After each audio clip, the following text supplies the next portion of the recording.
하나님 말씀 구약성경 룻기 1장입니다. 룻기 1장 19절 말씀과 20절 말씀 저와 여러분이 교독하겠습니다. 이에 그 두 사람이 행하여 베들레헴까지 이르니라. 베들레헴에 이를 때에 온 성읍이 그들을 인하여 떠들며 이르기를 이는 나오미냐 하는지라. 나오미가 그들에게 이르되 나를 나오미라 칭하지 말고 마라라 칭하라. 이는 전능자가 나를 심히 괴롭게 하셨음이니라. 아멘. 본문 말씀을 가지고 긍정적 에너지를 사용합시다라는 제목으로 하나님 말씀을 증거하겠습니다. 사람과 사람 사이에 가장 중요한 것 중에 하나가 서로 통하는 마음이에요. 말이 통하는 것보다 더 중요한 게 마음이 통하는 거예요. 자신의 마음을 잘 다스리고 또 상대방의 마음을 잘 읽을 수 있을 때에 교회 안에서도 성도의 교제가 잘 이루어지는 거예요. 우리나라 보면은 말도 안 통하고 마음도 안 통하는 지금 시대를 살고 있습니다. 얼마나 답답한지 몰라요. 우리는 때때로 남을 위로하는 자가 될 수도 있고 내가 남에게 위로를 받는 자가 될 수도 있어요. 제일 중요한 것은 오픈 마인드예요. 그 사람의 마음이 열려 있냐, 이 중요한 거죠. 제가 중국에 가서 사역할 때 보니까 중국 사람들은 쉽사리 마음을 안 열어요. 근데 중국 사람들이 마음을 한번 딱 열면 정말 대단한 마음을 열어주는 걸 보게 돼요. 오픈 마인드 중요한 거예요. 오늘 19절 말씀 보면 참된 위로자에 대한 얘기를 합니다. 참된 위로와 올바른 위로가 무엇인지를 잘 보여주고 있는 거예요. 시어머니 나오미와 둘째 며느리 룻이 마침내 베들레헴에 이르렀어요. 유대인이었던 나오미의 고향이죠. 10년 전에는 큰 꿈을 가지고 고향 베들레헴을 떠났던 나오미 가정입니다. 그런데 10년 만에 다시 고향으로 돌아왔는데 남편도 잃었고 두 아들도 다 잃은 초라한 모습의 나오미예요. 유대인들이 이렇게 볼 때는 나오미만 보이죠. 그 며느리는 이방 모함 여자이기 때문에 의미가 없어요. 나오미만 딱 봤는데 나이는 먹었는데 남편도 없고 두 아들도 다 먼저 보냈다. 그러면 유대 사회에서 볼 때는 이건 절망의 인생이에요. 그런 인생의 빈 무대에 텅 빈 인생으로 서 있는 나오미를 보고 베들레헴 사람들이 소리를 질렀다고 본문이 말합니다. 19절에 보면 온 성읍이 떠들었다라고 되어 있는데요. 원래 원어로 가보면 선동 목적으로 산만스럽게 소란을 떨다라는 뜻이에요. 나오미의 모습을 보니까 이건 완전히 절망 상태거든요. 10년 만에 봤어요. 반가운데 반갑다고 얘기하기도 뭐하고 그렇다고 너 왜 이렇게 됐어? 라고 얘기하기도 뭐하고 이렇게도 못하고 저렇게도 못하는 상황인 거예요. 그러니까 어떤 사람이 야야야 그래도 왔으니까 좋은 거지 뭐 이러면서 선동 목적으로 산만스럽게 소란을 떨었다는 거죠. 좋게 말하면 격정적 반응을 해준 거예요. 그래서 이 단어가 성경에 보면은 몇 군데 사용되는데 대표적으로 사무엘상 4장에서 이 단어가 하나 사용돼요. 하나님의 법궤를 블레셋에 뺏깁니다. 그랬다가 블레셋에 한참 머물다가 하나님의 법궤가 이스라엘 진영으로 돌아올 때의 반응이 사무엘상 4장 5절에 나와요. 극심한 실패에서 만회를 할 때 반응, 악소리라고 그래요. 히브리 사람들은 그걸 악소리라고. 우리도 어떤 일이 좋으면 악 하고 소리 지르잖아요. 그 악소리를 질렀다는 거죠. 그 다음에 열왕기상 1장 45절에 보면 솔로몬이 왕이 되기 전에 정변이 한번 일어납니다. 제사장과 아도니아가 하나가 돼가지고 솔로몬을 치려고 정변을 일으켜요. 그 정변이 제압이 된 다음에 솔로몬이 왕으로 즉위할 때에 동일한 단어가 사용돼요. 그때 백성들이 괴성을 지르는 거예요. 자칫하면 솔로몬이 죽을 뻔했어요. 죽을 뻔했던 솔로몬이 그렇게 역모로 몰렸던 솔로몬이 정말 기적적으로 살아나서 그 나라의 왕으로 즉위를 하게 된 거예요. 그랬더니 백성들이 와테홈 칼 하아르라고 외치는 거죠. 선동 목적으로 산만스럽게 큰 소리로 외쳤다는 거예요. 소란을 떨었다는 거예요. 베들레헴에 돌아온 나오미를 향하여 그들이 그렇게 떠들었다는 것은 안타까운 마음도 있고 상대방을 좀 북돋아 주려는 마음으로 반가운 외침을 했다는 거죠. 단순한 반가움이 아니라 만감이 교차하는 반가움이에요. 왜냐하면 베들레헴은 이 나오미의 고향이잖아요. 그때 당시는 다 시족사회란 말이에요. 전체적으로 한 가문이 한 곳에 모여서 사는 곳이란 말이에요. 자기 가문에 있는 한 지체가 이방 땅에 갔다가 쫄딱 망해서 돌아왔는데 남편도 죽고 두 아들도 다 죽었어요. 그러면 이걸 어떻게 하냐 말이에요. 안타깝고 또 용기도 북돋아 줘야 되고 반가움도 표시해야 되고 만감이 교차하는 거죠. 망하고 돌아온 나오미를 조롱하거나 비난했다는 게 아니라 그렇게 시종 마을 사람들이 만감이 교차하는 마음으로 그를 위로했다는 거예요. 오, 나오미가 이제야 돌아왔구나. 잘 왔어. 그래도 참 잘 돌아온 거야 라고 위로한 거죠. 그러나 고향에 돌아온 나오미의 마음은 그렇지 못했던 거예요. 사람들은 어떻게든 위로하고 북돋아 주려고 하는데 나오미의 마음은 안 그래요. 20절에 보면 나를 나오미라 칭하지 말고 마라라 칭하라. 이는 전능자가 나를 심히 괴롭게 하셨습니다. 마음이 상할 대로 상한 나오미의 모습이 보이잖아요. 여러분, 인간은 누구나 귀소 본능이 있습니다. 귀소 본능. 그래서 고향으로 돌아오고 싶은 거예요. 나오미가 그렇게 고향으로 돌아오게 된 거예요. 고향에 돌아가고 싶은 마음만큼이나 더 힘든 게 뭐냐 하면 현재 초라한 자기 모습에 대한 고통이에요. 이방 땅에서 어느 정도 자리를 잡았잖아요. 두 아들을 결혼시킬 만큼 자리를 잡았다니까요. 그런데 남편도 잃고 아들 둘을 다 잃었어요. 이런 소식이 고향에도 들려졌겠죠. 아무리 고대 시대라고 하지만 멀리 떨어져 살아도 소식은 오고 가는 거예요. 그러나 막상 고향에 돌아온 지금의 나오미는 아무것도 가진 게 없잖아요. 남편도 잃고 아들들까지 다 잃어버렸어요. 10년 전 베들레헴이 흉년에 들었던 그것보다 더 초라한 모습, 더 불쌍한 과부가 되어서 돌아와 버린 거예요. 나오미가 스스로 생각할 때 어떤 생각하겠어요? 난 내세울 것도 없고 부끄러운 것만 있다. 거기다 이방인 며느리까지 호구로 붙어서 왔단 말이에요. 여러분, 이게 반전이죠. 10년 전에는 상황이 어땠나요? 베들레헴에 기근이 들어가지고 들판이 텅텅 비어 있을 때였어요. 그때 엘리멜렉 가정은 가산을 다 정리해가지고 이방 땅으로 이주한 거예요. 가서 한번 내가 성공해 보리라. 베들레헴이 텅 비었고 엘리멜렉은 재산을 정리한 주머니가 두둑했단 말이에요. 10년 전에는 그렇게 텅 빈 베들레헴에서 풍운의 꿈을 꾸며 이방으로 갔었는데 여기 22절 말씀 보면 보리 추수 시작할 때에 베들레헴에 이르렀다 이렇게 말하잖아요. 베들레헴 들판에는 황금빛 보리밭이 펼쳐져 있고 돌아온 나오미는 주머니가 텅텅 비어버린, 남편도 잃고 아들도 잃어버린 그런 모습이었어요. 반대죠. 오늘 아침에도 아켈라오와 예수님의 비교가 나오잖아요. 아켈라오는 세상 권력으로 보면 최상위에 있는 자예요. 나중에 결과를 보면 폐위되고 유배되고 유배지에서 비참하게 죽습니다. 예수님은 마국간에서 태어나 버려요. 하나님의 복음을 전하다가 궁지에 몰리고 십자가에 달려 돌아가셔요. 그런데 세상의 심판주로 오신다는 거예요. 그런 귀인이 없었다. 오늘 본문도 마찬가지예요. 10년 전에는 베들레헴 들판이 텅텅 비었고 엘리멜렉 가정은 재산 두둑하게 챙겨서 이방으로 이주했단 말이에요.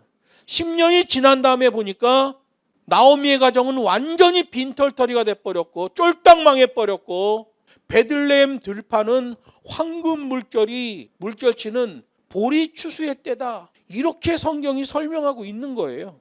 여러분, 유대 지역은 보리 추수 때가 되면 집집마다 잔치를 벌였어요. 곳곳에서 잔치를 벌이고 있을 때예요. 그런데 빈털터리가 된 나오미는 자기밖에 없잖아요. 마음이 쓰리고 괜히 고향에 왔나 싶은 마음이 들었어요. 그러니 동네 사람이 아, 나오미야 잘 왔어 반가워하고 떠들며 환호하는 소리가 나오미에게는 기쁜 소리로 들리지 않았지요. 우울해지는 거예요. 나오미는 그런 사람 목소리 듣기도 싫고 보기도 싫고 만나기도 싫은 것으로 느꼈단 말이에요. 우울증이죠, 요즘으로 얘기하면. 여러분, 우울증은 왜 생깁니까? 자기 안에 있는 부정적 마이너스 에너지가 사용되기 때문에 그래요. 어떤 생각을 해도 부정적 마이너스 에너지가 사용되기 때문에 자꾸 힘들어지는 거예요, 스스로. 요즘 사람들은 이 부정적 마이너스 에너지 때문에 우울증에서 더 심각해지는 사람들 많습니다. 한국이 전 세계에서 자살률이 제일 높다고 그러잖아요. 왜 그래요? 부정적 마이너스 에너지 때문에 그래요. 우리 안에서 살아 운동력 있는 게 두 가지가 있어요. 하나는 하나님의 말씀이요, 하나는 내 정욕이란 말이에요. 부정적 마이너스 에너지는 내 정욕에 의해 움직여질 때 부정적인 사람이 되는 거예요. 우울한 사람이 되는 거예요. 하나님의 말씀이 움직이면 때로는 그 말씀이 나를 책망하는 것 같아도 긍정적 플러스 에너지로 움직여지게 되는 거예요. 룻기 1장 20절에 보면 나를 나오미라 하지 말고 말해라 이렇게 말해요. 나오미는 맛으로 얘기하면 달콤한 맛이에요. 그 의미는 기쁨이란 뜻이죠. 마라는 맛으로 얘기하면 쓰다는 뜻이에요. 괴롭다라는 뜻이에요. 10년 전에는 기쁨이요 달콤함이었는데 왜 지금은 괴로운 인생이 되었을까? 오늘 본문 21절이 말합니다. 내가 풍족하게 나갔더니, 이방 땅에 갈 때는 재산 정리하고 돈 좀 가져갔다는 거예요. 여호와께서 나로 비어 돌아오게 하셨느니라. 여호와께서 나를 징벌하셨고 전능자가 나를 괴롭게 하셨거늘. 베들레헴이 텅 비어 있을 때 나오미의 가정은 가산을 정리하고 두둑한 돈으로 고향을 버리고 떠났었는데 쫄딱 망하고 빈털터리가 되어 고향에 돌아와 보니 고향은 보리가 넘실댔어요. 텅 빈 것은 나오미예요. 이젠 가진 것도 없어요. 내어놓을 것도 없는 나오미인데 어떤 말로 그녀를 위로한들 위로가 되겠냐 말이에요. 여러분, 잔인한 말 중에 하나가 뭐 있어요? 고통받고 있는 사람한테 너 그 고통 네 죄 때문이야 라고 말하는 게 제일 잔인한 말이죠. 욥도 보세요. 욥의 친구들이 와서 욥한테 얘기합니다. 이런저런 도움이 될 만한 것들을 말하는데 세상 기준에서는 대체로 맞는 말이에요. 그러나 정작 욥에게는 정죄하는 말로 들려버리잖아요. 차라리 욥의 친구들이 소리 없이 욥의 곁에 와서 같이 아파하고 그냥 같이 울었다면 어떨까, 이런 생각이 들어요. 욥의 처지가 되면 이건 말로 표현할 수 없는 고통이거든요.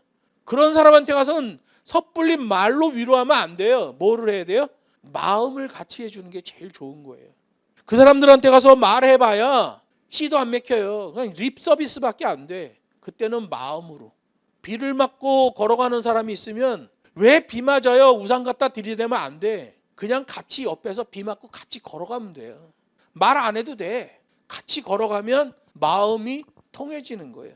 여러분, 사람과 사람 사이에 제일 중요한 것은 마음이 통하는 거예요. 마음이. 사회적으로 진정한 이웃은 아픔을 함께 나눌 때 만들어지지만 성경은 그것보다 한 단계 더 높은 수준의 말씀을 하시는 거예요.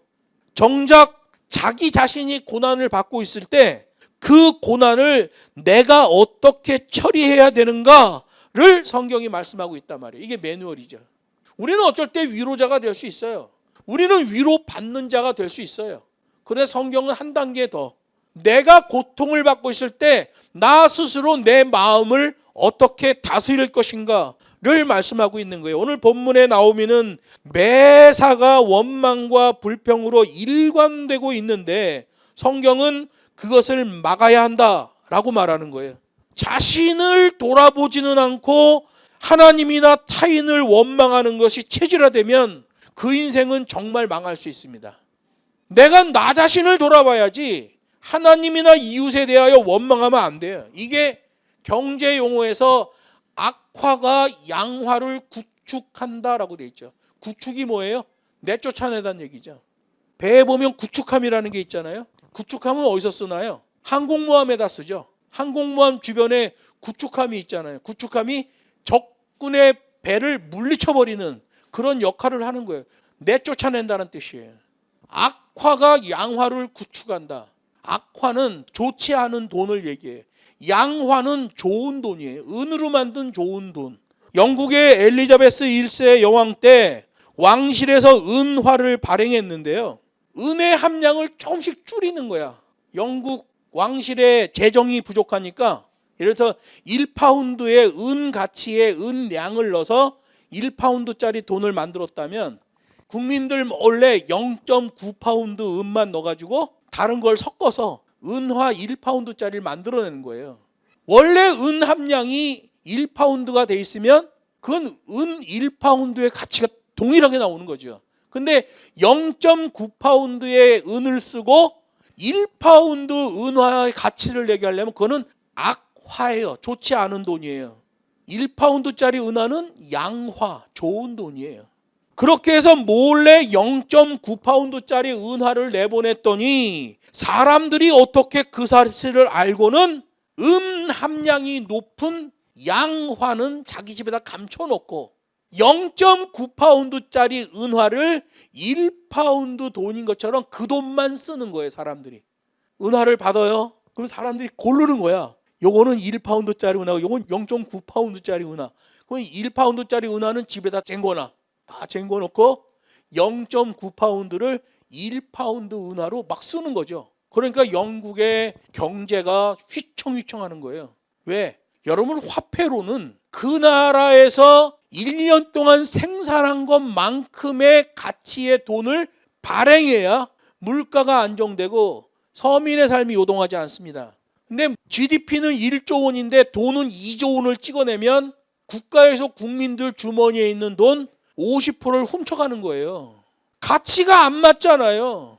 악화가 양화를 구축한다. 누가 시킨 것도 아니야.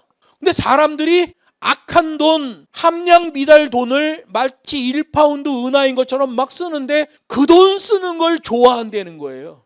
그래서 점점 진짜 1파운드짜리 은하는 어디론가 사라지고 0.9파운드 부족한 1파운드 은하가 막 사용되는 거예요. 사실상은 가치가 떨어지는 거죠. 이걸 악화가 양화를 구축한다라고 돼 있어요. 여러분, 지금도 사람들 돈 쓰는 거 보면 자기 지갑에 10,000원짜리 10장이 있으면 어디 가서 돈을 지불할 때 흔돈부터 쓰는 사람이 있어. 흔돈부터. 상대방한테 돈 줄 때 흔돈부터 줘. 그 사람은 그 10장 다 쓸 때까지 제일 흔돈만 계속 쓰는 거예요. 어떤 사람은 제일 새 돈부터 쓰는 사람이 있어. 10장 중에 제일 새 돈. 그 다음에 쓸 때도 9장 중에 제일 새 돈. 그 사람은 돈 다 쓸 때까지 새 돈만 씁니다. 똑같은 돈인데 어떤 사람은 흔돈만 쓰고 어떤 사람은 새 돈만 쓰는 거예요. 여러분, 여기서 악화가 양화를 구축한다라는 이론이 붙는 거예요. 기독교 우리 진리에도 마찬가지예요. 좋지 않은 건데 그게 조금 자기한테 쾌락을 준다는 것 때문에, 자기한테 조금 이익을 준다는 것 때문에, 그것이 자기의 마음을 편하게 한다는 것 때문에 악화가 양화를 구축하는 그런 현상이 일어나는 사람들이 많이 있단 말이에요. 이 시대 교회들 보세요. 정교한 하나님의 말씀으로 성도들을 먹이는 게 아니라 사람들이 개발한 프로그램과 이벤트를 잡아 돌립니다. 악화가 양화를 구축한 현상이에요. 그러면 그거는 거짓말이요, 속임수예요. 성경에서 말합니다. 거짓과 속임수는 사단의 자식들이 하는 것이다. 하나님의 사람들은 그런 걸 할 수가 없는 거예요. 그런데 이 시대에 보면 교회 안에서 벌어지는 일들이 악화가 양화를 구축하는 일들이 얼마나 많은지 몰라요. 어떤 힘든 일이 있을 때 먼저 자기 자신을 돌아봐야 가치가 있는 방향으로 움직일 수 있다는 거예요. 그런데 자기 자신은 안 돌아보고 원망과 불평하는 것으로 체질화되면 모든 일에서 그런 결과가 나와지는 거예요. 악화가 양화를 구축하는 그런 현상이 나오는 거예요. 오늘 본문에 나오잖아요. 이제 나는 더 이상 나오미가 아니다. 말하라고 해라. 전능자가 나를 괴롭게 했다. 고향으로 돌아온 나오미가 자기를 반겨주는 고향 사람들에게 첫 일성이 원망과 불평이에요. 안 좋은 돈을 쓰는 거죠. 악화가 양화를 구축한다. 이런 말을 자꾸 사용하면, 이렇게 체질화되면 감사하는 삶을 잃어버린다는 거예요.